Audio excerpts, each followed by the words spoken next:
بسم الله الرحمن الرحيم السلام عليكم ورحمة الله وبركاته سورة هذا أصحابتي دقالي كحنا جنن كيغا ما أبي بكر إلهي بما هذه سكلا أصحابي هذان إذن سو نقضي عني وعافماد قبا رمضان كريم بان إذن لا هاي رمضان تسمينا أنا أرك هذه بان إذن سلام يا أصحابتي دي سورة هذا ما أنت أفر بان ديار سنينا وليبا أفرك واينو ديار سني هاي بعبتانكم ما قطورنينا عبتان بان سمينا يا بالعبتان كفايديسته daawasho wanaagsan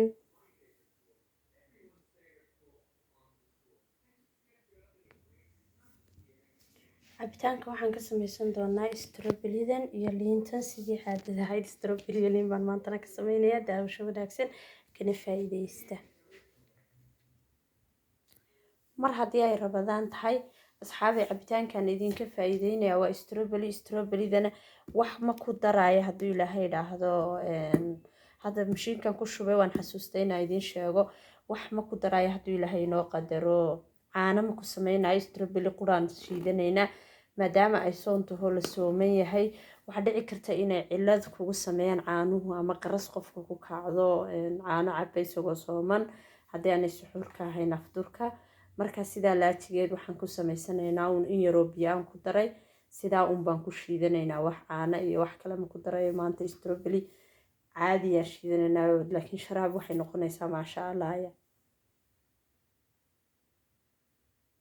waatana strawberry-deennii markaan shiidnay sidan quruxda badan ayay kusoo baxday iyadoo liintii strawberry-da mushakal isku yihiin waa kuwa halkaa ku jira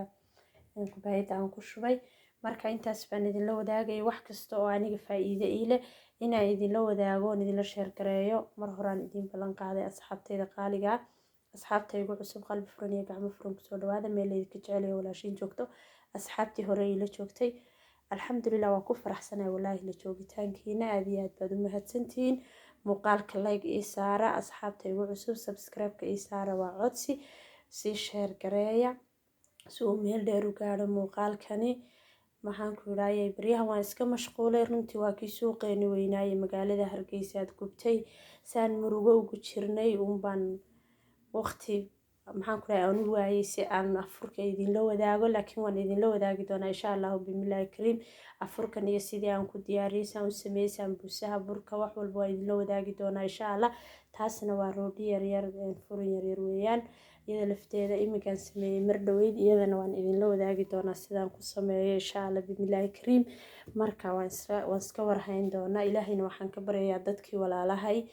ee uu kaga gubtay hantidoodii ay kaga baaba'day suuqii waaheen ee magaalada hargeysa ilaahay waxaan ka baryayaa inuu bedel kheyr qaba siiyo oo ilaahay ka caawiyo isagaa weyne waaxide ayaan baryayaa ilaahay baan ka baryayaa insha allah bimillaahi kariim waa bila rabadaane inuu ilaahay cawil kheyr qaba ka siiyo waan la qabnaa murugada sidaan u dareemnay ilaa maalintii ilaa maanta sidii baan usoo jeednaan u murugeysanahay waayo waa dad walaalaheena suuquna waa suuqeeni maxaan ku idhaaya ilaahay waxaan ka baryayaa inuu cawil kheyr qaba ka siiyo halkan kuma soo koobi karo markaan xasuusto ilinba ay soo dhaafaysa marka asxaabay intaa ka badan ma idinla sii hadli karaa aad iyo aad baan idiin salaamaya qof kasta oo muuqaalkaygan arka ama sawirada muuqaalka arka suuqa waaheen ilaahay dartii ha ugu duceeyo dadka masaakiinta ee danyarta ah weliba dadka hantida haysta way kasoo kaban karaan laakiin dadka masaakiinta ee ku hoos noolaa baa ka badnaa malaayiin suuqaasi dadka ku hoos noolaa danyarta ee ka ganacsan jiray kii shaqaale kasii ahaa hawshu way badan tahay ilaahay waxaan ka baryayaa inuu ilaahay ka kor qaado cawil kheyr qaba siiyo bedel kheyr qaba siday u iimaan qabaan dadkaasi u samirsan yihiin inuu ilaahay hantidoodii waxay kaga samraan ka siiyo ayaan ilaahay ka baryayaa iimaankooga ilaahay ha ku siiyo arsaaqada waasicoo kheyr qabta awal horeba way shaqaysteenoo xoogooga ay kula soo bixin maantana hadday caafimaadka hayaan xoogooga intaa inka badan way kula soo bixi karaan assalaamu calaykum asxaabi waa idin salaamayaa aad iyo aad baan idin salaamayaa allah macag intaan muuqaalkan muuqaal xiga iskugu soo noqon doono xafidullah